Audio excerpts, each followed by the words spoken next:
Di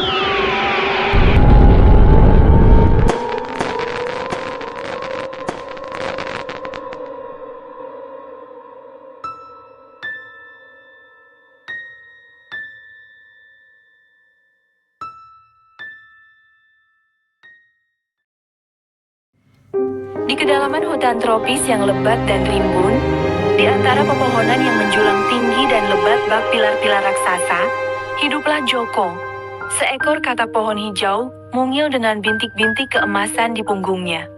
Cahaya matahari yang tembus pandang hanya berupa bintik-bintik emas yang jatuh ke lantai hutan, menerangi dedaunan hijau tua dan tanah yang basah. Udara lembab dan harum dengan aroma tanah basah, dedaunan yang membusuk, dan bunga-bunga liar yang mekar semerbak.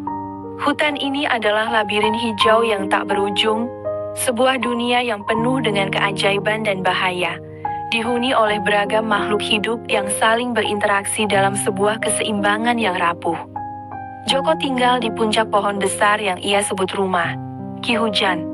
Pohon itu bagaikan istana bagi Joko, dengan cabang-cabangnya yang luas menyediakan tempat berteduh dan berburu. Dari ketinggian itu, Joko dapat melihat hamparan hutan yang luas, mendengarkan simfoni alam yang merdu dan misterius, dan merasakan hembusan angin sepoi-sepoi yang membawa aroma petualangan baru. Ia hidup sederhana, memakan serangga-serangga kecil yang hinggap di dedaunan, dan berjemur di bawah sinar matahari yang tembus pandang. Suatu hari, saat sedang berburu di antara dedaunan yang rimbun, Joko mendengar bisikan angin, sebuah legenda tentang bunga api. Bunga ajaib yang konon hanya mekar di puncak gunung batu api, gunung tertinggi di hutan ini.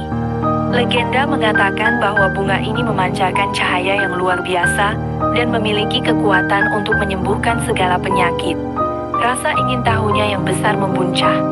Meskipun Ki Hujan telah memberinya tempat yang aman dan nyaman, Joko merasa terdorong untuk mencari bunga api. Perjalanan Joko dimulai.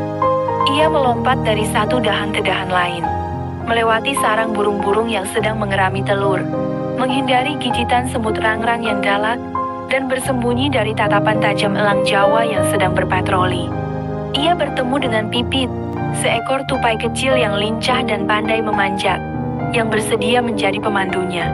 Pipit mengenal setiap sudut hutan, setiap jalan rahasia, dan setiap bahaya yang mengintai. Perjalanan mereka penuh tantangan. Mereka harus menyeberangi sungai kecil yang deras arusnya dengan bantuan daun-daun lebar yang mengapung. Mereka harus menghindari jebakan laba-laba raksasa yang jaringnya seperti tirai kematian. Mereka harus bersembunyi dari ular piton yang besar dan mengerikan yang bersembunyi di balik akar pohon yang tua. Mereka bahkan harus menghadapi gerombolan monyet yang jahil yang mencoba merebut makanan mereka. Setelah beberapa hari perjalanan yang melelahkan, mereka akhirnya sampai di kaki gunung batu api. Pendakian ke puncak gunung adalah tantangan tersendiri. Lereng gunung yang curam dan berbatu, dipenuhi dengan tumbuhan liar yang berduri dan jalan setapak yang hampir tak terlihat. Tapi Joko dan Pipit tak menyerah. Dengan tekad yang kuat, mereka terus mendaki, saling membantu dan menyemangati satu sama lain. Pipit yang lincah memanjat di depan membuka jalan, sementara Joko mengikuti di belakangnya, melompat dari batu ke batu dengan hati-hati. Di puncak gunung batu api, di tengah bebatuan yang terjal dan terpapar angin, mereka menemukannya, bunga api. Bunga itu begitu indah, dengan kelopak merah menyala yang bercahaya lembut, memancarkan aura magis yang menenangkan. Joko merasa takjub dan terharu. Ia menyadari bahwa perjalanan panjang dan berbahaya yang telah ia lalui sebanding dengan keindahan dan keajaiban bunga api. Joko dan Pipit kembali ke Ki Hujan, membawa cerita dan pengalaman berharga dari petualangan mereka. Joko, yang dulunya hanya katak pohon kecil yang biasa, kini telah menjadi katak pohon yang berani dan bijaksana. Kisah Joko dan bunga api menjadi legenda baru di hutan tropis. Sebuah kisah tentang keberanian, persahabatan, dan keajaiban alam yang tak terduga.